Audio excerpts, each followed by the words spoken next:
The last of the open debate contributions is from Emma Harper. Thank you, Presiding Officer. First of all, I'd like to congratulate Oliver Mundell for bringing forward this motion this evening, the Cycle to Syracuse, to mark the 30th anniversary of the Lockerbie disaster. I can't believe that it's 30th year anniversary actually since Pan Am Flight 103 crashed on the town of Lockerbie and in the surrounding fields on December the 21st, just before Christmas in 1988.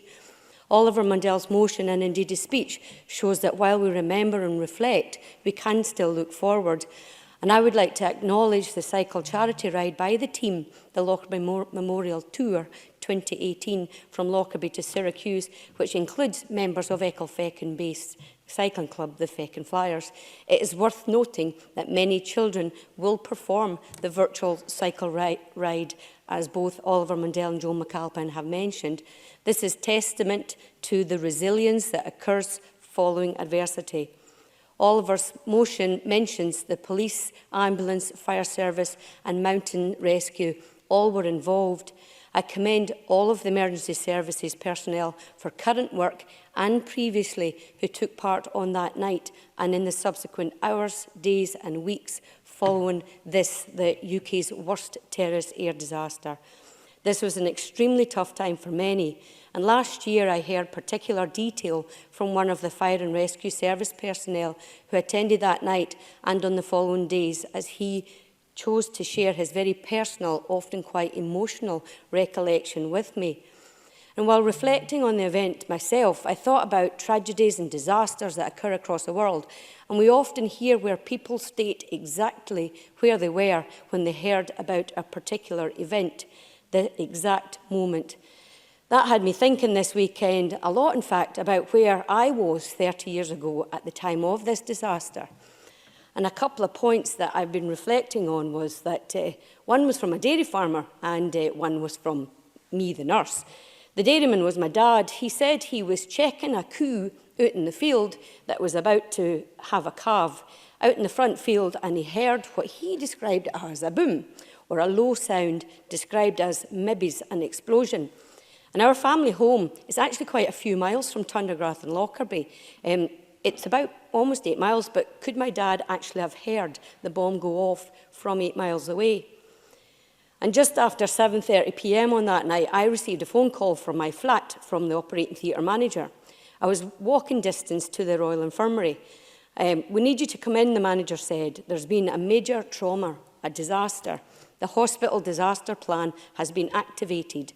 We don't know what's going on yet, but it may be a plane crash, maybe military.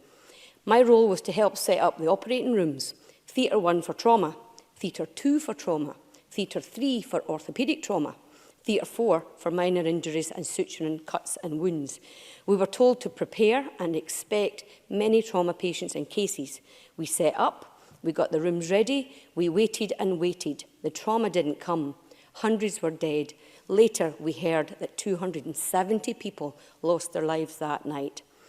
That experience of preparation, which was calm, organised and methodical, it helped me years later when the massive Northridge earthquake happened in 1994. And I, as a young new migrant to the USA, was able to work with professionals from perhaps 21 countries, which is similar to the 21 countries where people lost their lives. I was able to work with professionals to care for the victims of that disaster. Presiding Officer, a comment about the Shepherd's Crook, which will make its way to the remembrance service at Syracuse University by members of the core cycling team, marking the 2018 Remembrance Week. I love the fact that wood sourced from Tundergarth has been made into the Shepherd's Crook by members of Lockerbie's Men's Shed. The bike ride, the Shepherd's Crook, are so symbolic and so human and so important. And I recognise and acknowledge the role that Syracuse University plays in providing a focal point for many families who were affected, maintaining an archive and continued fostering of links with the town of Lockerbie and the Lockerbie Academy, which has been mentioned. Look back and act forward. The motto of the Scholarship Remembrance Programme is fantastic. And the town's motto, forward-looking, has been mentioned by others as well. These are apt terms for us to think about after 30 years. So finally, Presiding Officer, once again, I thank Oliver Mundell for bringing this important debate to Chamber today. And again, I echo his words. Thank you.